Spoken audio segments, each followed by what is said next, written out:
The National Academy of Sciences said that every freshwater fish in the United States of America now has dangerous levels of mercury in its flesh. And that mercury is coming from coal-burning power plants. My levels of mercury came back 10 times what EPA considers safe. I was told by Dr. David Carpenter, who's the national authority on mercury toxicity, that a woman with my levels of mercury in her blood would have children with cognitive impairment, with permanent brain damage. I said to him, you mean she might have? And he said, no, the science is very clear right now. Her children have some level of permanent neurological impairment. Probably he estimated a permanent IQ loss in those kids of 5 to 7 points. There are now 640,000 children born in this country every year who've been exposed to dangerous levels of mercury in their mother's wombs. Ozone and particulates from coal-burning power plants kill 60,000 Americans a year. 1 million asthma attacks, 1 million lost work days every year. You know, that's part of the cost of coal that they don't tell you about when they say, oh, it's only, 10 cents a kilowatt hour. Both light water reactors and CANDUs do not use very much of the energy in the fuel, and they leave behind two classes of materials. One is the actual fission products. That's what happens when you fission the stuff. Then there is what's called the transuranics. That's what happens when the uranium absorbs the neutron and doesn't fission. It turns into plutonium, americium, and curium, and a few others. Most of it's plutonium. I mean, the overwhelming majority of transuranics are plutonium. So when you talk to people about waste disposal, they say, what's the concern? Well, most of the stuff that's in the fuel is just uranium. It's no more radioactive than it was when you stuck it in. And it's not really a concern.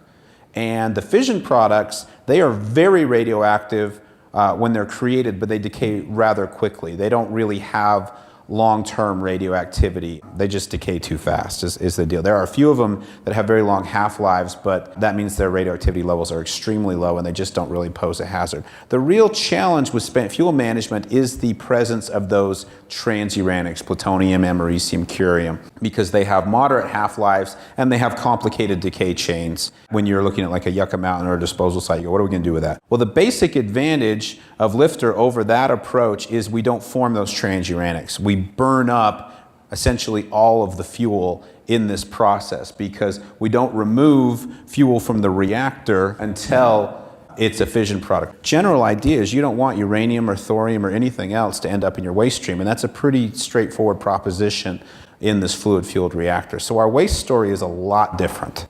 You can also then turn around and go back and take some of the waste that's already been created in our uranium-fueled reactors and potentially destroy those long-lived transuranics through fission. Waiting them out to decay is a very slow process. Plutonium-239, for instance, has a 24,000-year half-life, so that's a long time you're going to be waiting for that to decay. On the other hand, you can fission it, and then those fission products will decay very rapidly, and you also get an energy release and a neutron release, both of which are good. 1,000 kilograms of U-233, which is roughly what we've got. 90% of that will fission. We can make about $500–600 million in the electricity, another $50 or $60 million on the fission of the uranium-235. Almost all of it will ultimately end up fissioning. Out of about 1,000 kilograms, about 15 kilograms of plutonium-238 will be left over. Now this is good stuff.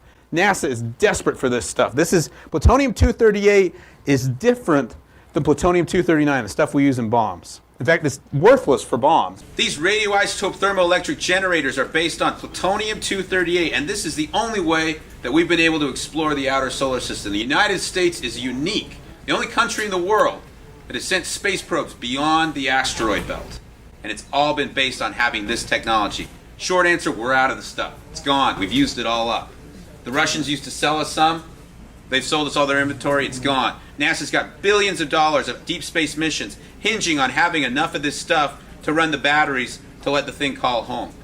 We will be able to make this in LFTR. If you've heard sometimes about us saying we burn up 99% of the fuel and there's 1% left, the 1% left is that stuff.